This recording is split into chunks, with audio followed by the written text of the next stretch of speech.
As the calendar goes, it seems that springtime is 2 or 3 weeks ahead of its normal pace.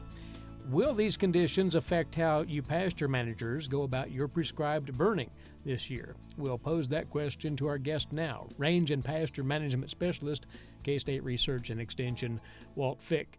This has a lot of people asking a great deal of questions about crop production, about gardening, and you think, too, this could have an impact this early spring, if you will, on our burning timing in particular, Walt.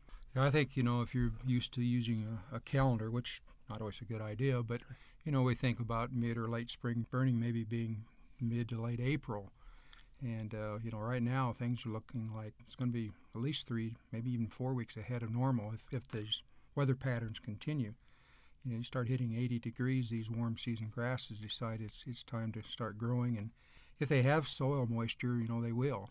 Various parts of the state are a little drier than others and maybe still setting there, but things can happen fairly quickly with heat and moisture.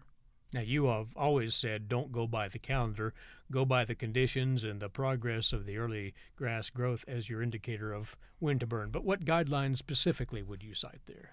Well, again, if your burning objective is primarily to promote, let's say, our tall, warm season rhizomatous grasses like big bluestem and Indian grass, if those are the key species you want to favor, they seem to be most favored by the late spring burning time.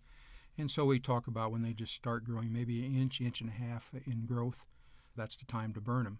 And like I say, that might be late April normally, but this year it could be maybe the first week of April we'll start seeing that. Other reasons for burning, that's something we can target. Other things we can visually see would be some of our woody plants. If we're going to do much damage to those, they about have to be leafed out. And I think you'll see things like buckbrush, which is one of the shrubs we can control with fire.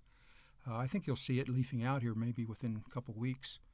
And that's, also an indicator that maybe we ought to be getting out there if that's a reason we want to try to set a species like that back. The exception to all this would be something like eastern red cedar. It's a non-sprouting species, so fires even in late February, March will do fine in terms of controlling eastern red cedar. It would be awfully tempting, considering that producers are probably going to stay with the calendar date as far as when they stock those grasses, to wait as long as one possibly could, even as the growing conditions are accelerated, to burn and get a better kill on that woody brush. Is that a good strategy? If that's your goal, to set back the woody plants later is going to be better, as long as it still carry a fire and it's fairly intense fire. You don't, if things start to get too green, you don't get the heat and temperatures you need to do a good job. But now, you did mention something earlier, Walt, and that was as long as your moisture levels in the soil are adequate. And you like to see that soil soaked up fairly decently before any burn, don't you? Well, I think a safe, maybe conservative thing to do is, we'll talk about maybe having a foot of soil moisture.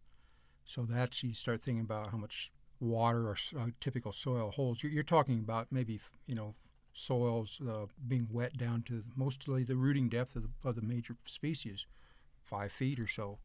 Set up a scenario here. Let's say a pasture manager does burn early, say early April as opposed to the latter part of April, and that dreaded mid to late April freeze comes in.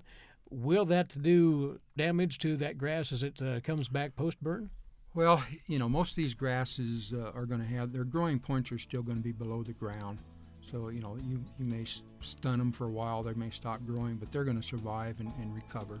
There may be a delay there, but I don't think you're going to, quote, damage them or you're not going to kill any of these perennial grasses because their growing points are still below ground. Walt, thank you for your time once again.